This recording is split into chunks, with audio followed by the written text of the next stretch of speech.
Sometime in the past, Nanase thanks Tsukishiro for saving Matsuo Ichiro by getting him into this hospital. Tsukishiro even offers her a chance for revenge, but first needs her assistance with Ayanokoji. Obviously, she agreed, though it wasn't until meeting Ayanokoji that she instead decided to help him. In the lobby, Ayanokoji is greeted by Yoshida, who complains that Shimazaki studies way too much. Apparently, Shimazaki set up this meeting as a way to uncover Ayanokoji's secret. They follow him to a bookstore, where he exclaims he needs to know Ayanokoji's study habits, since the last special exam proved just how far behind Shimazaki was. Not wanting to reveal the truth, Ayanokoji lies, claiming he just watches a bunch of online educational videos. Shimazaki doesn't believe him, so Ayanokoji winds up recommending a specific study book. While at the store, Yoshida picks up some romance magazines, prompting Ayanokoji to ask if it's to improve his relationship with Shiraishi. With a serious expression, Shimazaki ponders this new information, causing Yoshida to worry Shimazaki was a part in her 100-man slayer reputation. That rumor is deemed a lie. Yoshida isn't so easily convinced, followed by Shimazaki asking if the rumor even matters for liking her. He then reveals he's been watching Shiraishi for a while, and as such is confident the rumor is false. The group suddenly realizes Shimazaki's feelings for her, and after an awkward silence, they move to a more private location.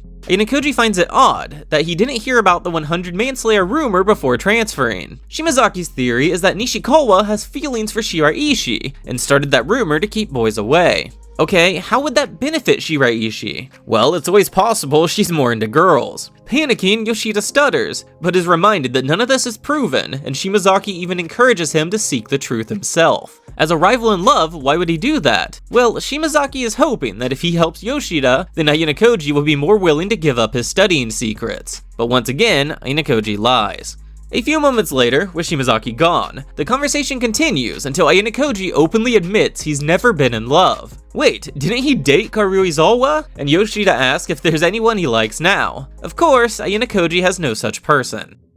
Some days later, just as class is about to end, Mashima announces an exam will begin tomorrow. The rewards range from plus 50 to minus 25 class points, and in 1 week there will be an official announcement. Until then, they're told, act in a manner befitting a student. This time, teachers won't be answering questions, so Mashima walks out of the room. After a moment of silence, Hashimoto looks to the class leader, but Ayanokoji instead asks to hear the class's opinion. Really? Sakayanagi never did that? Though realistically, Ayanokoji doesn't want the insight, he just wants to observe how they think. As expected, one person speaks up believing this exam begins tomorrow, but it turns out the majority of people interpreted Mashima's words as the exam beginning in a week. The vague explanation leaves the class unable to come to a consensus, so Shimazaki directly asks for Ayanokoji's opinion. Well, he's leaning toward the exam beginning tomorrow, and wonders if this exam will be grading them on their daily behavior, similar to what the school did during their first year. With the class discussion over, Shiraishi invites Ayanokoji to lunch. Yoshida jumps into the conversation, followed by Nishikawa, and a certain problem student being invited as well. With that, Ayanokoji, Yoshida, Shiraishi, Nishikawa, and Kito sit down in the cafeteria. Noticing the traitor, Ike and Hondo move further away, just as Yoshida brings up Ayanokoji's newest OAA score, causing most of the group to congratulate him on reaching B+.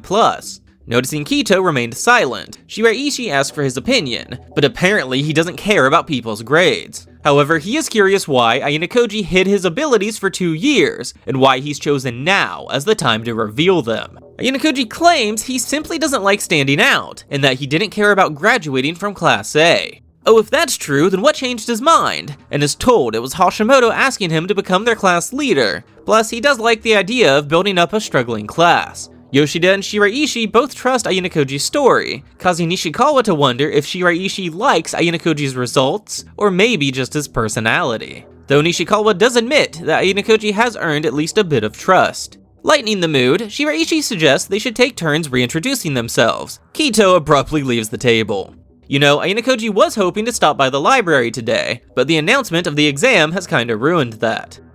As the exam explanation ends, Ike complains it was too vague, but Chabashira coldly replies that questions are not allowed. She then declares, "Stop acting childish and display how much they've grown. Show her they're not the same class they were during their first year." With the exam potentially beginning tomorrow, Horikita would like everyone to come together and strategize. However, it quickly devolves into unproductive complaining.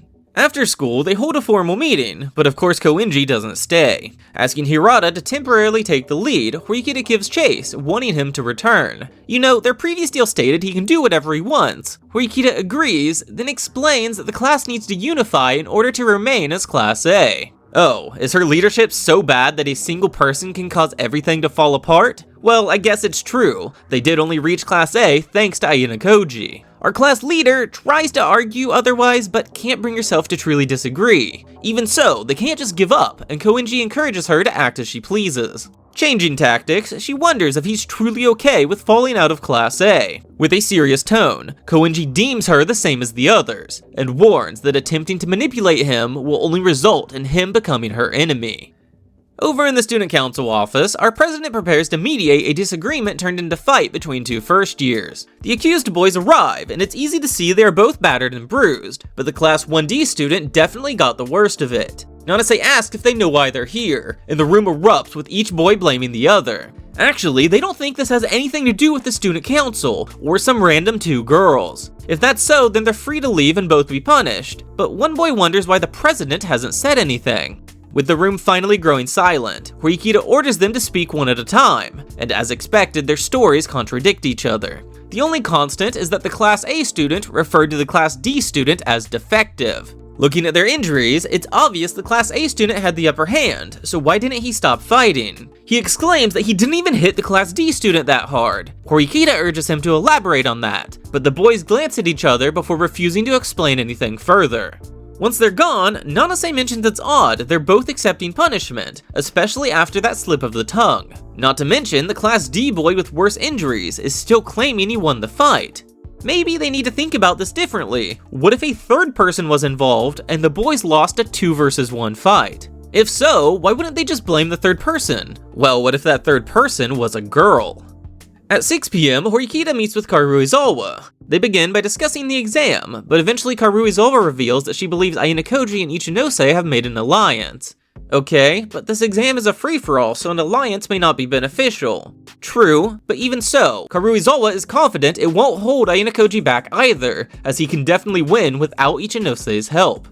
Around dinner time, Horikita thinks about how rough it's been since Ayanokoji's betrayal, and how Karuizawa, along with one other person, saved her. Said person rudely makes her entrance, exclaiming that Horikita looks much better now. Annoyed, Horikita declares that kick was real helpful, and Ibuki is happy to do it again anytime. Taking a seat next to Kushida, Horikita brings the food out, which is much fancier than normal. This makes Kushida suspicious, and immediately after eating, Horikita cashes in her favor by asking for their opinion on how to beat Ayanokoji.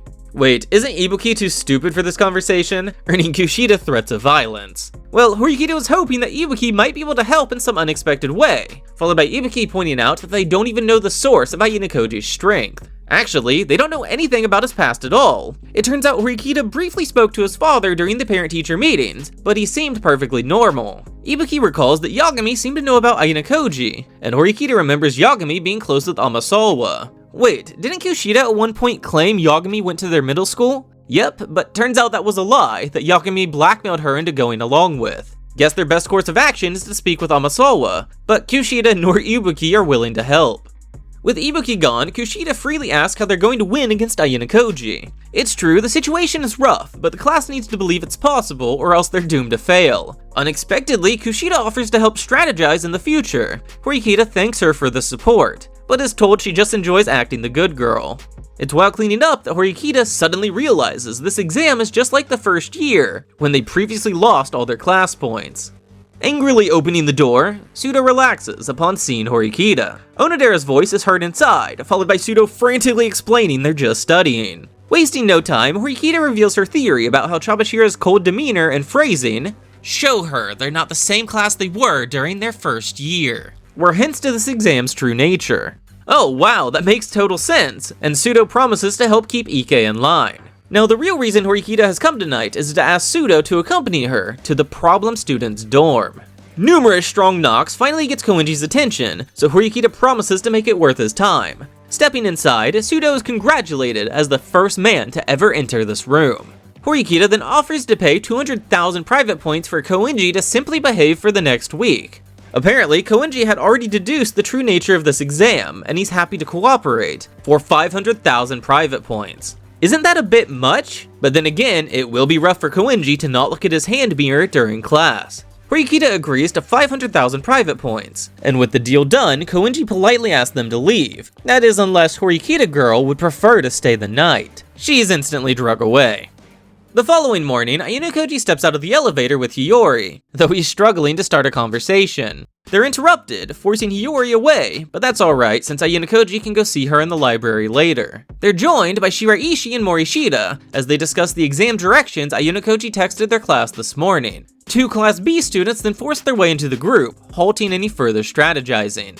After class, Hashimoto grabs Ayanokoji once again. Well, guess he will be postponing his trip to the library. Deciding to move to the cafe, Morishita cuts in while being super annoying, and Hashimoto is forced to bribe her with a free drink into staying quiet. Ayanokoji reveals he already shared exam information with Ichinose, and that he's confident Horikita has reached the same conclusion as him, which leaves Hashimoto very curious with how Ayanokoji uncovered that information. At the cafe, Shiraishi asks to join, and Hashimoto thinks it's a great idea since Ayanokoji loves watching her. You know, he'd rather not be seen as a pervert, though Shiraishi is honored to have someone she's interested in eyeing her. We learn that Ayanokoji isn't concerned with this exam since the reward is too small. They ask how he's so certain this exam is based on behavior, and is told it's due to Mashima's wording.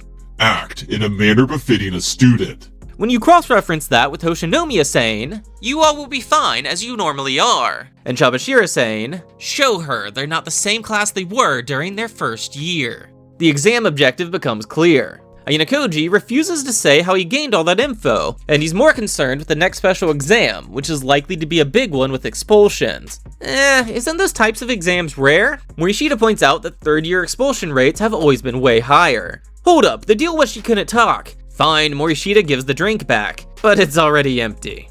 Ike and Hondo walk by, complaining it's the traitor, though Hashimoto reminds them that they're still Class A. Yeah, but Ayanokoji purposely hid his abilities for 2 years, not to mention there's rumors that Ayanokoji purposely expelled Sakura, Meizono, and Yamauchi. After calming down, Ike agrees he went overboard, and then asks how much Class C paid him to transfer. Of course, Ayanokoji isn't going to answer that, causing his former classmate to leave. Hashimoto then states they didn't pay Ayanokoji, but Ayanokoji tells him to let that rumor be. With that, he decides to head to the library, which Hashimoto correctly assumes is to see Hiyori. That's okay, he will go home with the girls. But Morishita says no, and Shiraishi wants to walk with Ayanokoji a bit. You know, he's curious why she's chosen to welcome him so openly. Well, Hashimoto looks up to Ayanokoji, so she decided to pin the last of their class's hope on him. Ayanokoji actually suspects that Shiraishi was watching him even before the transfer, causing her to stutter in reply. Before once again, she formally introduces herself, leaving Ayanokoji very confused. A few minutes later, he finally arrives to the library. However, Hiyori has already went home for the day. The weekend passes by without Ayanokoji bringing himself to message Hiyori, and his plans to go to the library are further delayed due to Yamamura wanting to talk. After a few moments of waiting, Yamamura suddenly appears, so Ayanokoji explains he hasn't reached out recently because he didn't want to draw attention to her. Truly, she appreciates that, and she brings up the purpose of this meeting, but her voice is trapped behind awkward stuttering. A breath blown into her ear shocks her nerves, allowing Yamamura to finally declare that she wants to grow and help the class. Honestly, Ayanokoji already sees her as a valuable asset, but since she's asking, he would like her to spy on Shiraishi.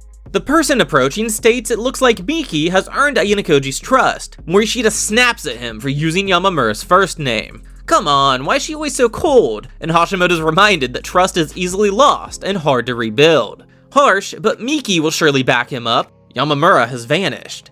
A moment later, it's just the two boys, so Hashimoto thinks they should hang out. Ayanokoji needs to head back to school. Correctly assuming he's going to see Hiyori, Hashimoto pauses, then says, "Go see Shina. I'll yield for today." Upon entering the school, Ayanokoji thinks back to the time Hiyori invited him to join her class. It's not that he regrets his decision not to, but something unusual tugs at the back of his mind. It's similar to the feeling that has been making him hesitant to see Hiyori. You know, it really doesn't bother him that Class A openly hates him, so why does the thought of upsetting Hiyori cause him difficulty? Just then, an old acquaintance calls out, asking if he has a moment. Hasebe brings up his transfer, and he reassures her it didn't have anything to do with how she treated him. Next, the topic switches to Sakura, whose idol popularity has been rising. After a few more minutes, she decides she's taken enough of Kyopon's time, but they agree to discuss Sakura more on the phone later. Then finally, Ayanokoji arrives to the library. However, Hiyori has already left. A super nervous Kaneda arrived early with the hopes of spending extra time with a certain someone. As Hiyori arrives, his face transforms into a smile, though it's squashed by Ishizaki's approaching voice. With Ryun's appearance, the group enters the karaoke room, where Kaneda confirms he's not heard from Hashimoto since Year 3 began. Turning to Hiyori, Ryun asks what Ayanokoji has been up to. She honestly doesn't know. Ishizaki reminds them her view of Ayanokoji is filtered, but Ryun couldn't care less about her feelings as long as Hiyori puts the class first. Our final two members loudly arrive, with Takedo demanding to know why he's here. Sometimes it's good to hear the opinion of useless people, and Ryun explains they need to discuss the next special exam and Ayanokoji. Like everyone else, Katsuragi hasn't interacted with Ayanokoji recently, prompting Kaneda to offer to investigate him. It's then that Hiyori boldly asks if Ryun is attempting to use her to spy on Ayanokoji. Honestly, he doubts she knows anything useful, but he does wonder what would happen if he ordered Hiyori to do whatever it takes to uncover Ayanokoji's weakness. Struggling to utter a response, Ryun vows she will be useful to their class, and Hiyori agrees. A few days of the exam have passed without any major incidents, though Ayanokoji just received a message from Ichinose explaining that Hoshinomiya wants to speak with him. She arrives late, asking why Ayanokoji called her here. Of course, he says that's backwards. Hoshinomiya claims her inviting him would be inappropriate, as she pulls his arm way too close. You know, he deserves a bit of a reward for all his hard work. Ayanokoji motions toward a camera, accusing her of attempting to sabotage his class on this behavior-based exam. How dare he say such a thing when their classes have an alliance? But Ayanokoji reassures her this attempt doesn't bother him, since it's near impossible to control the outcome of this exam. That being said, he does suggest she try trusting her class a bit more, as even Chabashira is capable of that. Now pissed off, Hoshinomiya wonders if she can trust him, and he simply tells her to stay focused on the long game. Once again after school, Ayanokoji heads to the library. With a smile, the librarian points toward a bookshelf, though upon meeting eyes, Hiyori dashes away. With anxieties creeping into his mind, Ayanokoji pursues, and after a few more games of hide-and-seek, Hiyori shyly asks if he's here for a book. With a lengthy pause, Ayanokoji begins to feel guilty, and maybe even regret his decision not to transfer to her class. Forcing out the words, he asks if his transfer bothered her. She admits yes. He then apologizes for hurting her, followed by her apologizing for her selfish expectations. You know, until now, Hiyori thought she'd already prepared herself for the growing distance between them. A wave of relief washes over Ayanokoji as he realizes he made it back to Shina in time. It just so happens that right now he has some free time, if she'd like to catch back up. With a bit of conversation, it's as if nothing happened between them, and we learn Shina has a new book buddy, just as said person arrives. The librarian pulls Hiyori away, so Ayanokoji and Kaneda are left alone. Ayanokoji asks about books. Kaneda shuts him down, before apologizing for being rude. It's just that he's not seen Hiyori smile like that in a very long time, and Ayanokoji points out he was the reason for her sadness. It's then that Kaneda reveals he admires Ayanokoji's numerous abilities, however he's equally jealous. On top of that, Ayanokoji's now the leader of Class C. Ayanokoji deems himself a mere traitor, but is told an anti-hero is still a hero. Kaneda apologizes for his open dislike, though he's calmly told that's nothing to apologize for. Oh, would it be that easy to say if Shina was the one who disliked him? As Ayanokoji once again wonders why he values Shina's opinion more than everyone else's. With the lack of response, Kaneda decides to leave, and Shina returns confused as to where he went. Ayanokoji realizes that in his absence, Shina and Kaneda have become close friends, but why does that fact stick out to him so much? He realizes that simply being with her brings him joy, and they step outside to find a flower saleswoman. Carefully looking them over, Shina picks out a flower, which Ayanokoji steps in to pay for. It's not much, but he hands her the gift, apologizing for making her wait a full month. With tears flowing, Shina exclaims today feels like a dream, as she's just so happy they didn't drift apart. It's back at the dorm that Hashimoto breaks up their happy reunion, pulling Ayanokoji outside. He points out that Ichinose wouldn't be happy seeing that flower, though Ayanokoji reminds him Ichinose is nothing more than an ally. It's just that Hashimoto worries that Hiyori will affect their class, since Ayanokoji gives her special treatment. Out of nowhere, the answer Ayanokoji's been seeking slams into his mind, causing him to mutter, "I might like Hiyori." Wait, why does he like her? And when did these feelings begin? Hashimoto needs to know if Ayanokoji plans to date her. Why? It wouldn't affect the class, and dating isn't something he can decide on his own. Hold up, why is Ayanokoji acting as if this is his first love? Well, that might be the case. Confidently, Hashimoto declares, first loves are nothing special and are bound to fail. He then tells Ayanokoji to stay away from Hiyori, and to instead pick literally any other girl. Not agreeing to that, Ayanokoji states that Hashimoto worries too much, all the while his true desire is to be completely and utterly consumed by these new feelings. Unfortunately, on the final day of the exam, 2 Class C students are absent due to illness. It's nothing they could control, so Ayanokoji goes about his normal routine and finds Watanabe just outside the gym. Apparently, he's looking to join as a means to spend more time with Amikura, however he doesn't want to look suspicious. A good disguise would be for Watanabe to join with a group of people, and Ayanokoji even offers to invite Kanzaki, Himino, and Hamaguchi for him, as it just so happens that Ayanokoji wants that trio to grow stronger in order to support Ichinose. With a smiling thank you, Watanabe leaves, and Ayanokoji briefly speaks with Utomiya. We learn Utomiya has been coming to the gym to see a certain first-year girl, and that said girl's athletic ability is way beyond normal. After a workout, Ichinose and Ayanokoji discuss the recent exam. As previously stated, Ayanokoji isn't bothered by the outcome, since the next special exam will be the important one. Next, he reveals his plan to invite Watanabe, Kanzaki, and Himino to the gym, causing her to suggest Hamaguchi as well. Though Ichinose is well aware that Watanabe is just trying to get close to Amikura. As they continue, Ichinose's hand lingers against his. A second later, she pulls away, apologizing. You know, Ayanokoji truly likes everything about Ichinose, from her personality to her appearance. However, it doesn't cross into the realm of love. It's nothing like the thought of Hiyori holding that flower. She bluntly asks who he's thinking about, before apologizing for prying. Elsewhere around this same time, Shiraishi sits down at a restaurant. Nanase is worried that Ayanokoji will see them together, but Shiraishi has confirmed he's currently at the gym. The skills of Shiraishi's spy are called into question, though it's pointed out that Nanase slipped up and was spotted using a second cell phone. You know, directly contacting each other is against the rules, but Nanase declares she wants Ayanokoji expelled. As an observer, Shiraishi can't assist, though it's pointed out that an observer shouldn't be getting so close with Ayanokoji. Hey, it's not her fault he just so happened to join her class. And I mean, how could anyone suppress the impulse to be near him? Fine, if Shiraishi isn't willing to help, then Nanase wants the names of the other observers, but she's told to get that information from the higher-ups, such as Tsukashiro. You know, if Nanase were to unexpectedly be expelled, then everything will change, and Shiraishi states she's well aware of that.